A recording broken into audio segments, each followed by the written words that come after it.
আচ্ছা, অসাধারণ একটা শাড়ি নিয়ে আসছি। এটা অর্গানজার মধ্যে, তাই তো? অর্গানজা এবং বেগুনি কালার, তাই না? খুব সুন্দর। হ্যাঁ, ল্যাভেন্ডার কালার, ল্যাভেন্ডার কালারের মধ্যে খুব সুন্দর একটা অর্গানজা শাড়ি। এটা হাতের কাজ করা না সম্পূর্ণ? হাতের কাজ আছে, কাঠদানা কাজ আছে। আসলে শাড়ি দেখলে মন ভালো হয়ে যাবে। আপুরা যারা আছেন শাড়ি, আসলে শাড়িগুলো দেখলে যে কেউ, যেই আপুরা শাড়ি পরেন কাটিং পাড়ের মধ্যে, শাড়িটা খুবই অসাধারণ। শাড়ি দেখলে কিন্তু অবশ্যই ভালো লাগবে। সিকোয়েন্সের কাজ আছে ভিতরে, দেখতে পাচ্ছেন। অর্গানজা ফেব্রিক্স, খুবই প্রিমিয়াম কোয়ালিটির অর্গানজা। হ্যাঁ, খুবই প্রিমিয়াম কোয়ালিটির organza. Only one piece available আছে আমাদের কাছে। আপুরা যারা আছেন নিতে চাচ্ছেন, একটু সময় করে আমাদের Bashundhara city level 4 block D, shop number হচ্ছে 105 থেকে 111-তে চলে আসবেন। শাড়িটা কিন্তু খুবই দারুণ, খুবই দারুণ একটা শাড়ি। ব্লাউজ পিসও কাজ আছে। আচ্ছা, ব্লাউজ পিসটা দেখিয়ে দিচ্ছি। এই যে ব্লাউজ পিস প্লেন, তাই তো? ব্লাউজ পিসটা প্লেন হবে।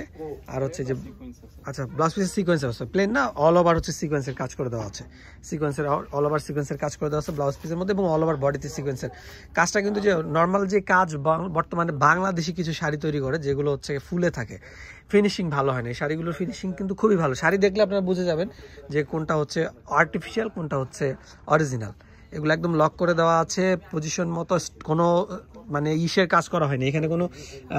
আমি যেটা বলি, এখানে কোনো হচ্ছে বেশিরভাগই যে সিকোয়েন্সগুলো বসানো, এগুলো সম্পূর্ণ লক করা। একটু দেখাই দিই। স্টোন আছে, স্টোনগুলো হচ্ছে এগুলো গ্লু করা, স্টোনগুলো গ্লু করা, কিন্তু খুব কম স্টোন দেওয়া আছে। কিন্তু সিকোয়েন্সগুলো কিন্তু একদম লক করা, সুতা দিয়ে লক করা। কাজগুলো একদম লোভনীয় একটা কাজ, মনে হয় যে কোনো শিল্পীর হাতে আঁকা। দেখেন কিভাবে লক করে দিচ্ছে, ব্যাক সাইডটা দেখেন, কোনো শিল্পীর হাতে আঁকা কারুকার্য, একদম অসাধারণ। তো এইগুলো আসলে শাড়িগুলো আমরা খুব রেয়ারই পাই। আপনাদের যাদের প্রয়োজন, দেরি করবেন না, আমাদের Bashundhara city level 4 block D, shop number 105 থেকে 111-তে চলে আসবেন। অনলাইন অর্ডার করার ক্ষেত্রে অবশ্যই ভিডিও কলে দেখে তারপর অর্ডার করতে হবে। না দেখে, না বুঝে, না শুনে অর্ডার করে প্রতারিত হলে আমরা কিন্তু দায়ী থাকবো না। আসসালামু আলাইকুম।